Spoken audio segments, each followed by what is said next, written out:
Hello friends, welcome back to my channel. My name is Amelia and today we're going to be doing a little bit of a monthly reset type video.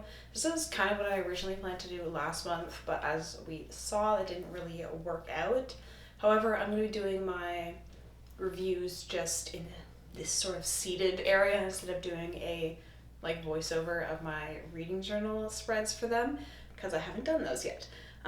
So yeah, we're going to be doing my March reading wrap up, which is pretty small, which is also part of the reason I wanted to combine these videos this month because I only read 3 books in March, so that would have been a very short video. So I was like, okay, I'm just going to put it together with my April reading journal setup and TBR. So yeah, that is what you have to look forward to in today's video. And we're going to go ahead and start by talking about everything that I read in March. So as I said, March was a pretty minimal reading month for me. I only read these 3 books, although this book is like 1,200 pages, so that could be like 2 or 3 books in one of like a normal sort of length, like this kind of length. Well, maybe more like this kind of length. So, you know, I still read a lot of pages, but I just did not read a lot of books, or at least finish a lot of books. There were other books that I was reading, but I didn't finish them. So let's go ahead and talk about the first book that I finished in March, which was Philip Quaintrell's Empire of Dirt. This is book 2 of the Echoes saga. I read book 1, Rise the Ranger, last month, and I was not very impressed with it. And unfortunately, a lot of the elements that I didn't enjoy about that have carried forward into this book, and I'm decided to give this one 2.75 stars. I originally gave Rise the Ranger 3 stars, but on retrospection, I think it would be more like a 2.5 star kind of thing. And really my main problem with this series so far, well, I don't know if it's my main problem. I think I would say that it's my main problem is just the writing is quite often not good. I did tab this book. I don't know the easiest way to show them, but a lot of these tabs are for the prose, the writing style, and all the red ones are elements where I was like, okay, I don't like this thing about the writing, and I kind of just stopped doing them after a while. There are still a few, but it's just the awkward writing came up so often that I was like, I can't keep tabbing these. The whole side of the page, the whole side of the book will just be red. And yeah, the thing with the writing, as I was saying, is that a lot of the times the sentence structure or the word choice would just be very awkward. It just wouldn't feel quite right, and it would throw me off a little bit as I'm like, oh, that word should have been cut, or this should have been structured slightly differently. And I just think one more pass with an editor who's specifically looking to improve the smoothness of the writing and the prose could have made this so much more of an enjoyable reading experience. Because I'll get into it, while I do have issues with the other elements of the book, I just think that if the writing is good, you can get away with a lot more flaws in other places. But because there are flaws in other places and flaws in the writing, it makes it difficult to enjoy your time in the book. Now, as I was saying, there are also flaws, for me personally at least, in the world building. Specifically, there's just a lot of elements that feel very derivative, and then the ones that don't feel like things I've specifically seen before just feels like a lot. There's so much going on, there's so many different groups and creatures and all this stuff happening, and he just doesn't do, for me, a very good job of tying those together in a way that makes the world feel like one cohesive place. And in terms of the derivativeness, one of the main things that I kept noticing is, specifically in relation to the Dragorn, they really have the vibe of Paolini's Dragon Riders. Now, of course, Paolini did not invent the concept of a dragon rider, but I just mean the specific things that made his Dragon Riders feels like they're just being copied in this, from the way that the Dragorn will talk to their specifically bonded dragon, and then the effects that being bonded with that dragon has on the person. They do have one thing that's kind of unique, where if their partner takes damage or is injured, they will also experience that same injury. So that's technically unique to this, but I just I don't know, it feels like a massive flaw in that sort of system. But that being said, I do like some of the characterizations in this book and how they continue and improve from the first book. So that's kind of like the main strength. I think some parts of the plot are interesting, but are also kind of like not super unique in terms of just like, I don't know. It just doesn't feel super special. It feels kind of like an amalgamation of a bunch of other fantasy series. So yeah, I am still going to keep reading the series. As I've said before, I own all of it, so I now feel obliged to read the whole series. And like some elements of it are making me interested to keep going. So yeah, that is Empire of Dirt, book 2 of the Echo Saga. Alright, I totally forgot I read this month. I was like, I only read 2 books? How is that possible? But I didn't. I also read The Sunlit Man. I think the reason that I kind of forgot that I read this was just because I read it in one day. So it's only like one day of memory. And so I guess I just forgot that it existed. But I did really enjoy this one. This is the final of Sanderson's Secret Projects. I gave this one 4.5 out of 5 stars. And I have a whole video on my channel where I read and review this book. So if you're interested in a more in-depth review and seeing my reading experience, then I definitely recommend you check that video out after this one. But just as like a spark notes of that review, this book is probably one of the most integrated of the Secret Projects into Sanderson's larger Cosmere universe. And he doesn't specifically like hold your hand like the whole way through in terms of like telling you which elements, like how they work and stuff, but they are like sort of explained. It's just like the way he does it is actually quite good, so it doesn't feel like he's like just explaining everything about this other world to you. He just like he'll like put little bits in and then he might explain them later, or you might just kind of have to figure them out, or they might not be sort of really that explained at all. But it's in a way that works so that you are experiencing the world building without it being really overwhelming, because you don't need to know everything about the Cosmere to read this book. Personally, I went into this having only read the other 3 Secret Projects, and I had a fine time understanding it. I didn't feel like I was lost at all. So if you haven't read any other Sanderson and you want to read this, you totally can. I don't think it's a problem. I will say a lot of this book is really focused on the world building, specifically because that's kind of like how the main character, he's gonna like use the way the world works to essentially like triumph over his struggle. So there is a lot of time spent on the world building of this specific world, not like the larger Cosmere, but like the specific planet that this takes place on. So be aware of that we do spend a lot of time like in our main character's head thinking about like how the world works. So that's like kind of something he's interested in, is like, I guess, the sciencey kind of aspect of it. So if you like a sort of sciencey based world building thing, you probably will like this. We spent a lot of time thinking about it and how it works. So yeah, if you like that, good. If you don't, this will probably not be the Secret Project for you. And actually most of them have some sort of sciencey elements about like how the world works, but this is just the one that has it the most. I would say the only real reason I didn't give this 5 stars is some of the characterizations were a little bit weak, and he is pretty limited in terms of the space time in which to develop them. So I can understand why some of the characters are a little more like surface level, but I feel like we could have maybe got a little bit more out of a couple of characters. And then also, I'm not 100% sold on the sort of light-hearted kind of tone writing style that has been in a couple of the Secret Projects. I think it was most heavily in, God, what's that book called? The blue one, Frugal Wizard's Handbook or whatever. That one I think leans into it the most in some aspects. And I'm just like not super sold on it. I do like it, I just don't think it would work in a book like longer than this, or like in a whole series. So I guess I can say that I like it in small doses.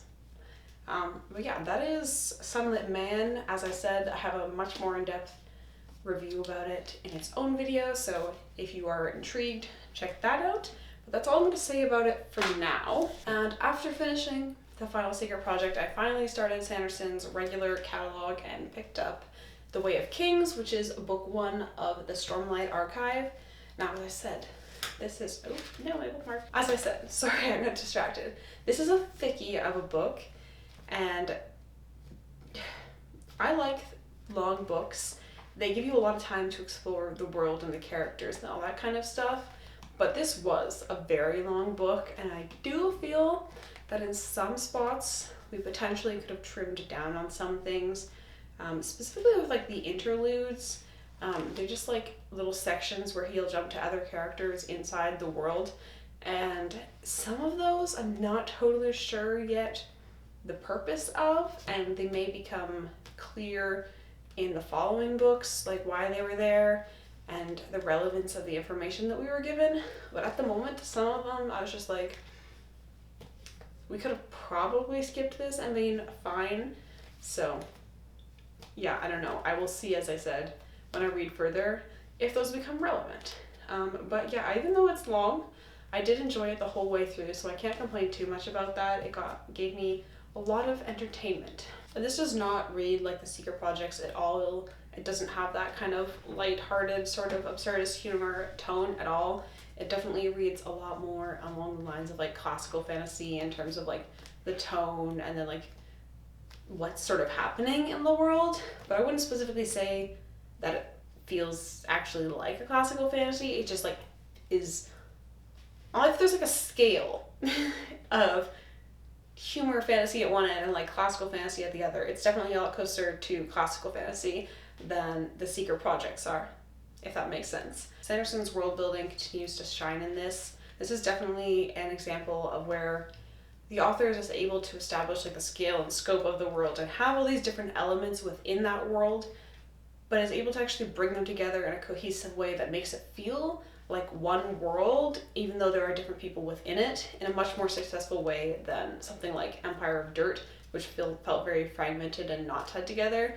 Everything in this seems to fit into the world in I don't know what to call it, just like a good way. It makes sense the way that things fit together and all the different elements that come together to make this world. The character work in this book is also a shining element of it. There was some good character work in The Secret Projects, but I think just because of like the length of them, as I was saying, you just really don't have the time to get into the characters and get into the side characters and explore, you know, their motivations, their desires, you know, what's going on in their heads. But when you have 1,200 pages, you most certainly can do that, and he does.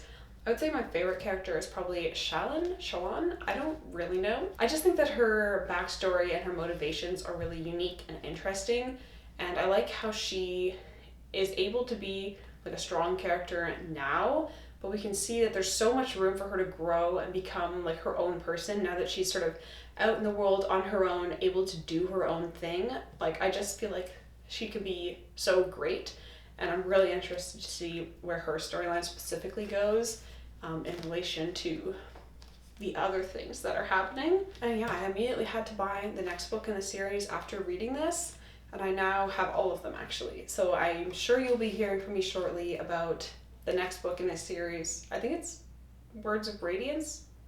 I think that's the second book. But yeah, I'm excited to get into those, so I will let you know what I think of them when I do. All right, that is the March reading wrap up all done and dusted. So let's go ahead and jump into my April reading journal setup, and then we will come back and talk about all the books that I want to read in the month of April. All right, welcome back to my reading journal.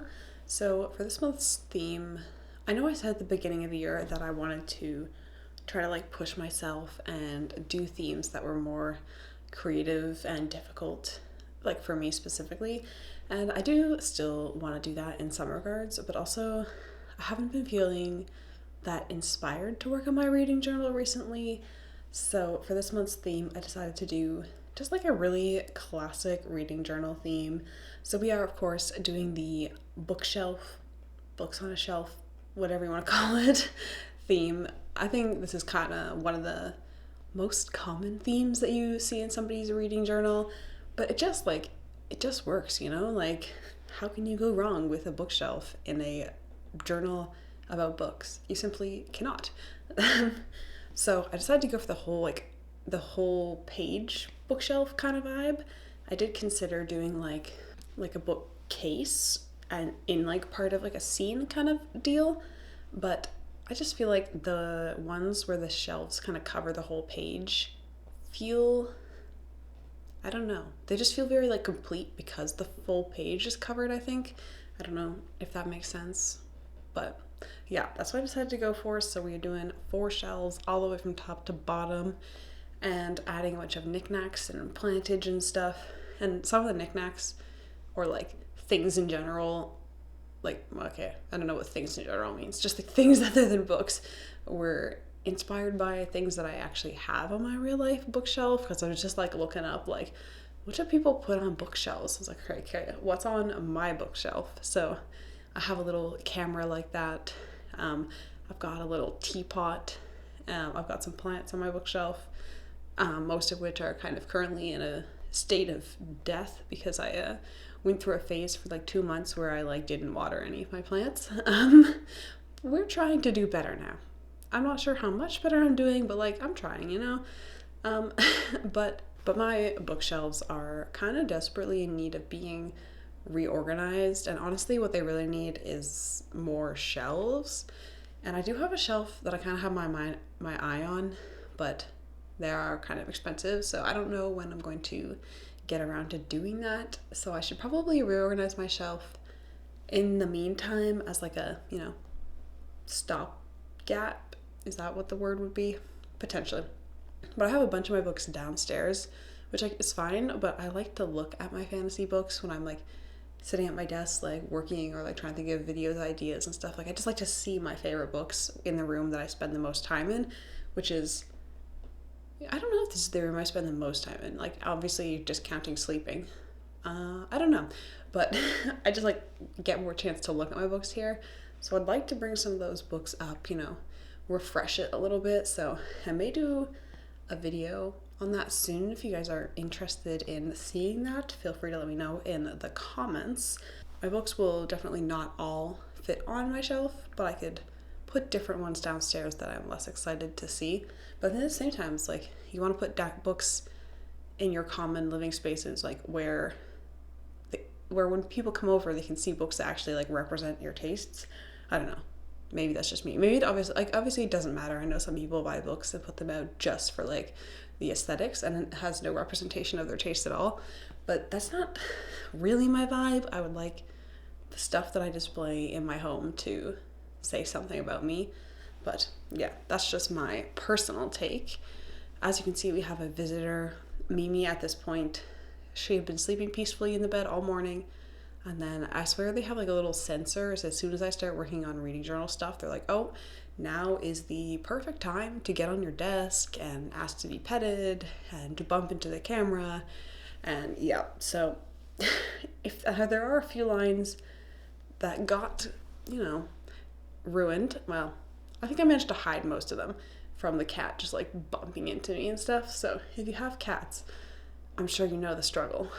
But as you can see, I finished my April title page and I'm now working on the TBR page. So I actually never filled in my TBR page last month. I was like, oh, I'm going to fill it in after I filmed the video. And then it was the end of the end of March. And I was like, oh yeah, I guess I never filled that in. So I do fill this one in, but I didn't fill it in on camera because I'm going to talk about my TBR at the end of this section. So, you know, didn't want to have any spoilers. And I'm not super fond of the way that like books turned out, but it's fine. It's good enough. And I didn't have space for my whole TBR, so I just ended up putting the 6 books that I was like, okay, I think I'm most excited about reading these. So, but you will have noticed that I'm not using any color, and I really like the look of just like black lines and like the ink work. But also, I just honestly had no idea what colors would work in this. Like, I think I would need to go for kind of more muted colors, either like neutrals or like pastels.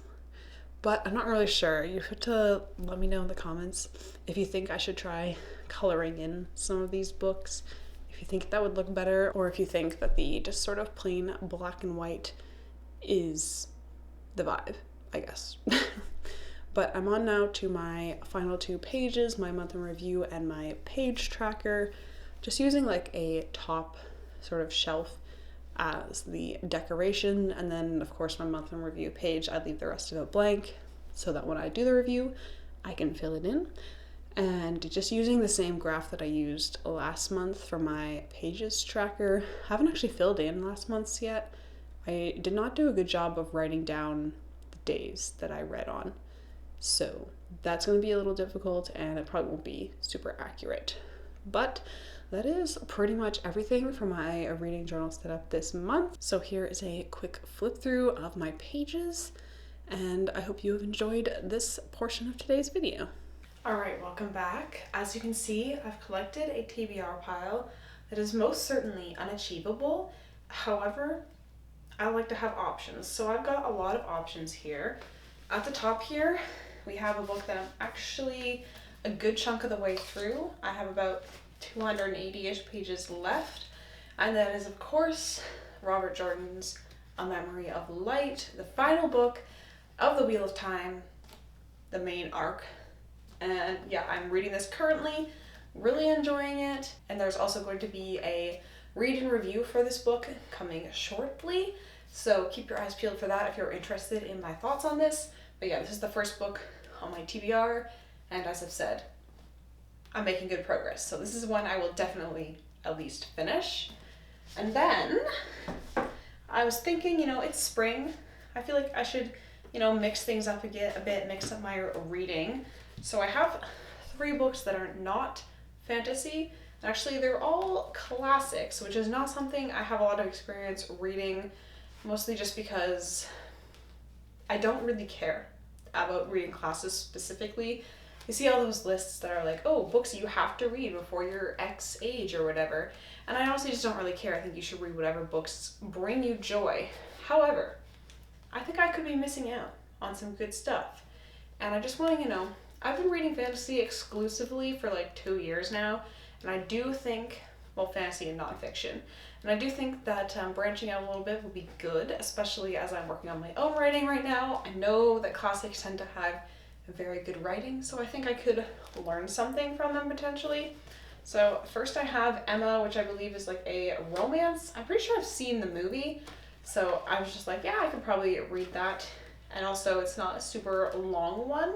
So I'm not totally sure if I'm gonna like this. I'm not a big romance girly, so we shall see. I just want to give it a try. After that, we have a picture of Dorian Gray. I have this really pretty Paper Mill Press edition that I got at Book Outlet, is what it's called. And I've heard this one talked about by some people who do typically read fantasy, I believe is who I saw talking about it. And I think it's kind of a little bit more sort of abstract, not specifically 100% grounded in reality, I think, is kind of the vibe. But yeah, I don't really know what this is about. But, Oscar Wilde, he's, one of those critically acclaimed writers, so I feel like I should give it a shot. But yeah, that is Pictures of Dorian Gray.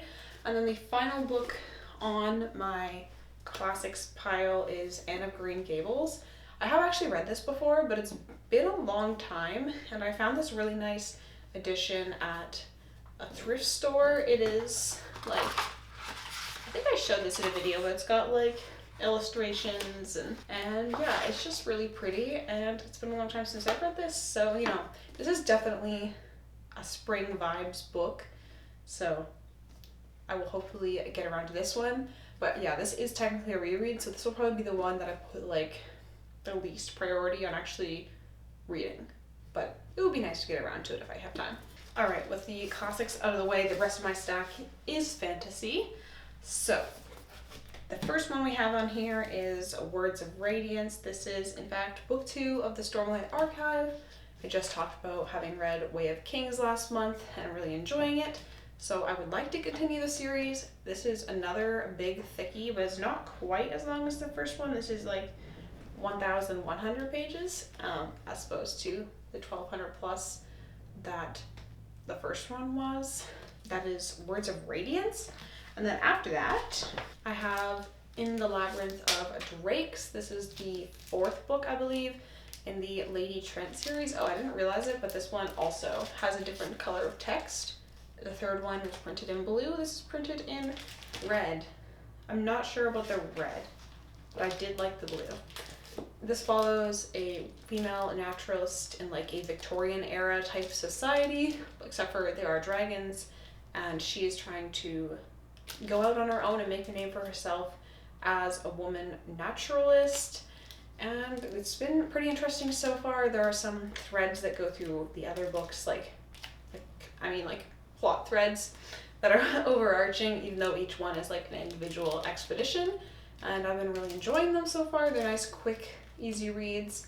All right, next up we have Relic of the Gods. This is probably one of the ones where I'm like, I don't really care if I get to this or not, but it is the third book of the Echoes saga, which I was talking about Empire of Dirt earlier. These are not specifically the best written books, but I'm hanging on to the hope that they will continue to improve because, as I said, I have the whole series, and so therefore I need to read it. Next up, we have New Spring. This is the prequel Wheel of Time book. It feels so light after some of those other books. And this is supposed to be like Lan and Moiraine's story, I guess. And I will say the image on the front of this, Moiraine looks so weird. She does not look like she fits in the picture. And like it's supposed to be like she's like the young, youthful Aes Sedai sort of face, but it looks like Lan belongs in this background, and then like her face looks so weird to me. That has nothing to do with the book, and yeah, I may or may not be inspired to read it right after I finish Memory of Light. We shall see. And then finally I have another reread, actually, hopefully, that I will get to this month, which is Assassin's Apprentice. This is the first book of the first trilogy in Robin Hobb's Raider Realm of the Elderling series, and I really want to make like a video talking about the overall series, but it's been a while since I've read this first trilogy, so I want to go back and reread it. I have this really beautiful edition, so I'm excited to read from it again. It is the illustrated edition. We got a big color map. All right, here's the first illustration that I found. We've got Fitz and oh my god, what's his name? I've just forgotten his name. What's his name? Burrich. So it's really beautiful illustrations. As I said, I won't show you all of them so that if you want to get this edition, you can discover them yourselves. But yeah, I'm excited to return to this story, return to Fitz and the Fool, and yeah, I think I could read this pretty quickly since it's a reread, so hopefully I will be able to get to it this month. But yeah, this is my absolutely massive pile of potential reads for this month. As I said, I'm not expecting myself to finish all of these, but it would be nice to make a good chunk, like at least like 50% would be nice, but we shall see. I don't take the TBR thing too seriously. It's just kind of a suggestion, really. But yeah, that is all that I have time for today. So thank you so much for watching. Let me know in the comments what you're planning to read in April, and I will see you next time.